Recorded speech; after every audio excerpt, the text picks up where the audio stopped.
Salam sehat, salam damai sejahtera. Jumpa lagi dalam Misbah Kehidupan. Prinsip hidup terbangun dari doktrinasi yang melekat pada diri seseorang. Gurunya bisa berupa pengalaman hidup, lingkungan, buku, Mbah Google, atau Lao Tse. Untuk mengubah prinsip hidup tidak semudah menghapus program komputer, karena prinsip hidup itu sudah sebanding dengan karakter. Diperlukan langkah-langkah mundur sampai titik tertentu dengan meninggalkan kebiasaan prinsipnya, meninggalkan tindakan prinsipnya, tidak lagi mengucapkan kata-kata prinsipnya, bahkan tidak berpikir hal prinsipnya.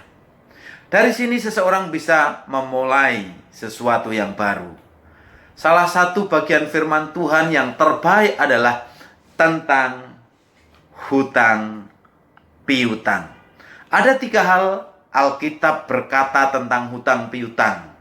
Yang pertama, jangan berhutang.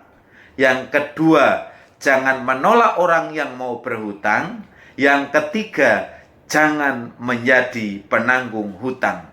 Dan pohon pola hidup orang beriman Misbah Kehidupan hari ini adalah tentang penanggung hutang.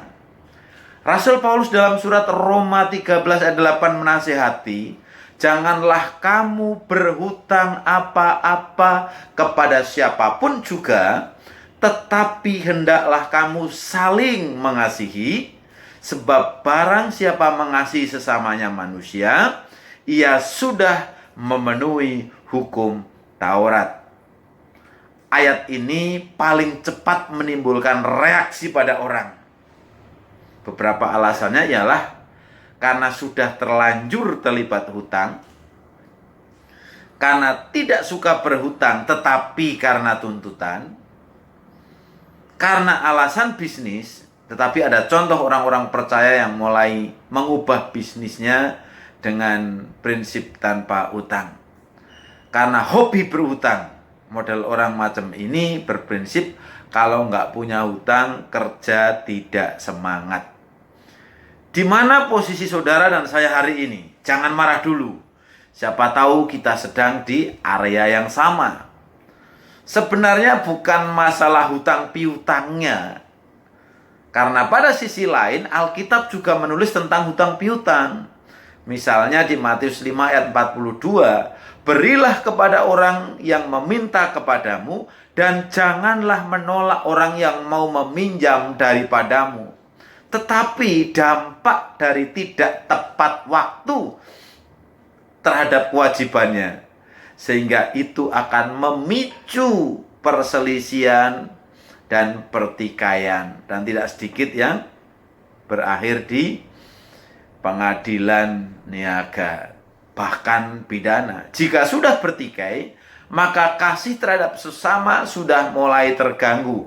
Dengan demikian, orang yang bersangkutan tidak mampu untuk melakukan firman Tuhan. Dan yang tidak kalah penting untuk dijalankan ialah seperti yang tertulis pada Amsal 22 ayat 6.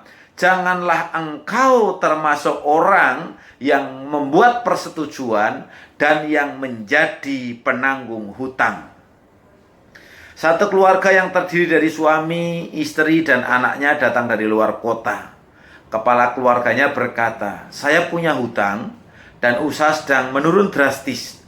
Tolongin, saya mau pinjam uang untuk membayar karena dikejar-kejar orang. Dia bilang sih usahanya untung, tetapi begitu ditanya untungnya kemana, jawabnya nggak tahu. Rupanya orang ini punya hobi plesir, jalan-jalan, kuliner. Ini menurut laporan tetangganya.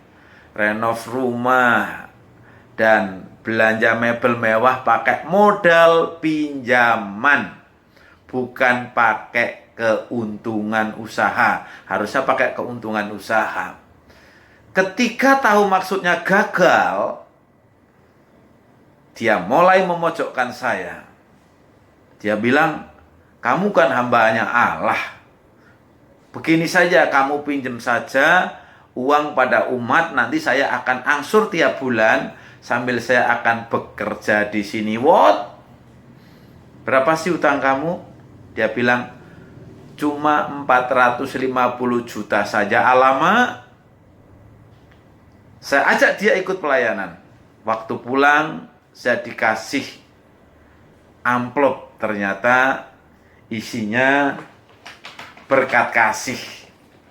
Ini disaksikan istri saya di depan keluarga tadi. Saya katakan, saya akan bantu kamu seberapa banyak isi amplop ini. Tetapi saya kasih tahu cara berbagi yang benar dengan Tuhan dan sesama. Saya ambil dulu 1/10 sebagai persembahan, dan selebihnya saya berikan pada keluarga ini. Itu hal terbaik yang saat itu saya bisa membantunya. Saya menolak untuk menjadi penanggung hutang bagi orang lain. Itu firman Tuhan. Clear and clean. Tuhan pasti memberkati saudara.